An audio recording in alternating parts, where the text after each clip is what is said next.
पाकिस्तान के चुनाव आयोग ने कह दिया है कि पूर्व प्रधानमंत्री इमरान खान की पार्टी पाकिस्तान तहरीक-ए-इंसाफ को प्रतिबंधित फंडिंग मिली थी।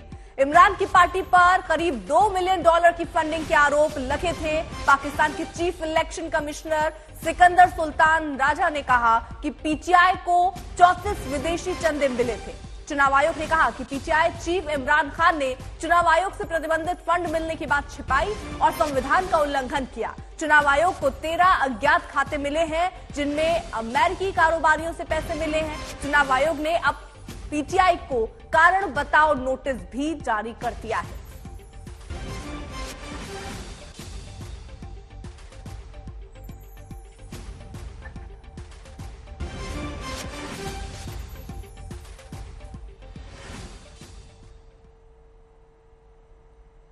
और इधर अल जवाहिरी के इस सक्सेसफुल ऑपरेशन पर लगातार अमेरिका की ओर से बयान आ रहे हैं। सुबह हमने आपको दिखाया था अमेरिकी राष्ट्रपति जो बाइडेन का बयान। अब ये कहा जा रहा है कि जो ऑपरेशन अल जवाहिरी है ये कामयाब हुआ है यूएस के ड्रोन अटैक के जरिए। रिटायर्ड मेजर जनरल सिवाच भी हमारे साथ जुड़ गए हैं। जनरल सिवाच, ये जिस तरीके से पूरा ऑपरेशन हुआ है, हमने देखा है कितना प्रिसिशन और इसे अद्वितीय ऑपरेशन भी यहाँ पर जनरल साहब ने बताया था। इसे आप इसे किस तरीके से देखते हैं? बिल्कुल, देखो, एक तो सच्चाई है ये ऑपरेशन बहुत ही सक्सेसफुल हुआ है।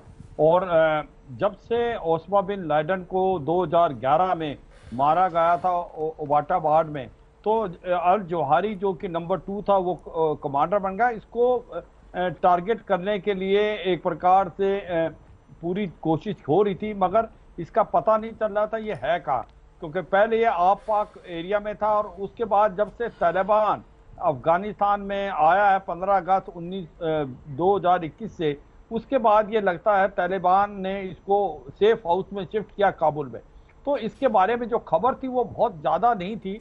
और अभी 3-4 महीने से ही CIA को पता चला था कि ये एक सेफ हाउस में है, और इसको आर्टिफिशियल इंटेलिजेंस से पता लगा के इसको टारगेट करने के लिए इन्होंने ड्रोन का इस्तेमाल किया है। और ड्रोन से हेलीफायर जो मिसाइल है उसको से टारगेट करके, जो कि एक बहुत ही आधुनिक प्रिसिशन फायरिंग है, 100% एक्यूरेसी है। और उसको जो इन्होंने मॉडिफिकेशन की है उसके अंदर एक्सप्लोसिव कम है, उसके अंदर ब्लेड ज़्यादा है, कोलेटरल डैमेज नहीं होता, और ये 100% श्योरिटी से ये टारगेट होता। अगर आप देखें अल जवाहिरी जो है वो बालकनी में आते थे, और वो जो बालकनी में सुबह आना उसका एक प्रकार से मैं लगता है कि वो टारगेट था, वो आराम से दिख गया उनको। अमेरिकन ने अपना जो प्रिसिशन शूटिंग से मिसाइल से उसको मार गिरा।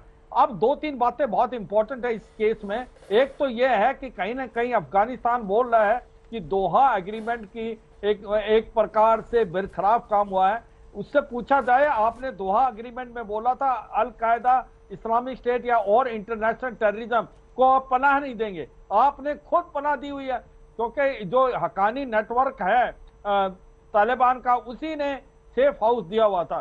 सेकंड चीज इंपॉर्टेंट है, इसकी कहीं ना कहीं तारे पाकिस्तान में भी इन्वॉल्व हैं। ISI और हकानी नेटवर्क का आपस में गठजोड़ है, और कहीं ना कहीं इन दोनों की श्रेय थी कि ये एक सेफ हाउस में रुका हुआ था, बहुत ही ज्यादा प्रोटेक्टेड एरिया, जो कि डिप्लोमेटिक इनक्लेव से 1.5-2 किलोमीटर है। तो यह भी एक इंपॉर्टेंट चीज है। तीसरी इंपॉर्टेंट चीज ये है कि आज की तारीख में ये जो अल जवाहिरी था, ये काफी जो जहर उगल रहा था अमेरिका ही के लिए नहीं, भारत के अगेंस्ट भी। और भारत में उसने कहीं ना कहीं जिहाद के बारे में बात की थी, जम्मू और कश्मीर। तो इसके मारे जाने से बड़ा अच्छा होगा, मगर ये समझना कि अल कायदा इसके मारे जाने से खत्म होगा, शायद ये बड़ी भूल होगी, क्योंकि ये एक लीडर है, इसकी जगह दूसरा कोई लीडर आ जाएगा। अगर आपको टेररिज्म का सफाया करना है तो आपको एक टेररिज्म की पहले परिभाषा तो आप मान लें यूनाइटेड नेशन में, और तभी कर सकते हैं। भारत इसको बार बार बता रहा है कि आप कभी टेररिस्टों में फर्क करते हैं। अमेरिका के अलावा अमेरिका भी, जो कि अल कायदा और इस्लामिक स्टेट के तो अगेंस्ट जाता है, पर वो कहीं ना कहीं लश्कर तौबा जैसे मोहम्मद आतंकवादियों को पीछे इतना नहीं जाता। और एक और इंपॉर्टेंट चीज है कि इस ऑपरेशन का किसी को नहीं पता था, अमेरिका के अलावा ये इंफॉर्मेशन शेयर भारत से की थी। तो 21 साल बाद अमेरिका का बदला पूरा हो चुका है। अमेरिका ने 9/11 हमले के नंबर 2 मुजरिम जवाहिरी को भी ढेर कर दिया है। लादेन के खात्मे के 11 साल बाद जवाहिरी अपने ही घर में ढेर हुआ है। 31 जुलाई की सुबह अपने घर की बालकनी पर दिखते ही अमेरिका ने ड्रोन से हमला किया। अचूक मिसाइल वार में जवाहिरी ढेर हुआ।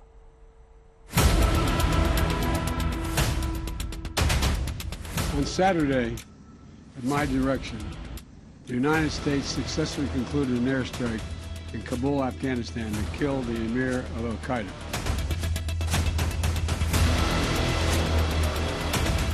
Now, justice has been delivered, and this terrorist leader is no more. 21 साल बाद 9/11 का बदला, आतंक के आका का खात्मा, घर की बालकनी में ड्रोन अटैक, काबुल में ढूंढकर अमेरिका ने मारा। अमेरिका ने 9/11 का आखिरकार बदला ले ही लिया। लादेन के बाद अमेरिका ने अल जवाहिरी को घर में घुसकर मार गिराया। अपने घर की बालकनी में खड़े अल-कायदा चीफ अल जवाहिरी को ड्रोन हमले में ढेर कर दिया। जवाहिरी पर अमेरिका ने उस वक्त ड्रोन से हमला किया जब वो काबुल के पास शेरपुर में अपने घर पर था। 31 जुलाई को सुबह 6:18 पर आदतन बालकनी में आया, तभी हमला ड्रोन से हेलफायर मिसाइल दागी गई। जोरदार आवाज का धमाका हुआ और जवाहिरी खत्म हो गया। जवाहिरी पर यह तीसरा अमेरिकी हमला था। 2 बार तो बच गया, लेकिन इस बार निशाना टारगेट पर था। अमेरिकी राष्ट्रपति जो बाइडेन ने जवाहिरी के खात्मे की खुद पुष्टि की। My fellow Americans, on Saturday, at my direction, the United States successfully concluded an airstrike in Kabul, Afghanistan, that killed the emir of Al-Qaeda, Ayman al-Zawahiri. Operation Laden के बाद America का यह सबसे बड़ा ऑपरेशन था।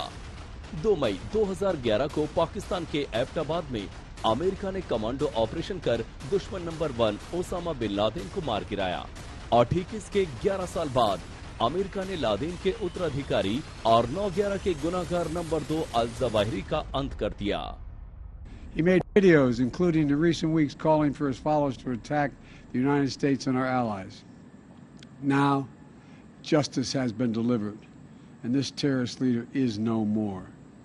People around the world no longer need to fear the vicious and determined killer. The United States continues to demonstrate our resolve and our capacity to defend the American people against those who seek to do us harm. You know, we make it clear again tonight that no matter how long it takes, no matter where you hide, if you are a threat to our people, the United States will find you and take you out. 21 साल से America Zawahiri को तलाश रहा था। 11,143 kilometre Kabul पर भी लगातार नजर बनी रही। उसके ऊपर 2 अरब रुपए का इनाम भी रखा। अमेरिका के काबुल छोड़ते ही जवाहिरी बेफिक्र हो गया। तालिबान की पनाह में वो परिवार समेत तोरोबोरा की पहाड़ी से काबुल शिफ्ट हो गया। लेकिन उसे क्या मालूम था कि अमेरिका अपने दुश्मनों को भूलता नहीं। अमेरिकी खुफिया एजेंसी CIA जवाहिरी का लगातार पीछा करता रहा, उसकी आवाजाही पर नजर रखता रहा। जवाहिरी बार बार अपने घर की बालकनी पर आता था। CIA ने जवाहिरी को वहीं टारगेट करने का प्लान बनाया। 31 जुलाई की सुबह जैसे ही जवाहिरी अपनी बालकनी में आया, अमेरिकी ड्रोन ने निशाने पर ले लिया और एक के बाद एक 2 हेलफायर दाग आतंक के आका का सफाया कर दिया। अशरफ वानी के साथ आज तक ब्यूरो।